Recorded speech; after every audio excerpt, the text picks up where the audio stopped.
high pressure on the gauge, but no real water flow. It happens more often than you'd think. This could mean a partially closed valve, a clogged line, an oversized pump running against system resistance. When flow drops and pressure spikes, you're likely operating off the curve. That means poor efficiency and stress on components.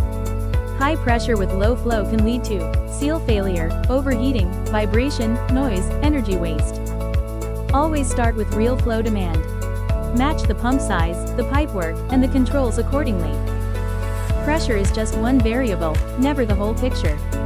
We've seen entire systems redesigned just because a pressure gauge looked okay. The truth was hidden in the flow. That's where the real data lives. If your system shows high pressure but delivers low performance, don't just replace the pump. Look at the whole circuit. Check valves, trace restrictions, understand the application.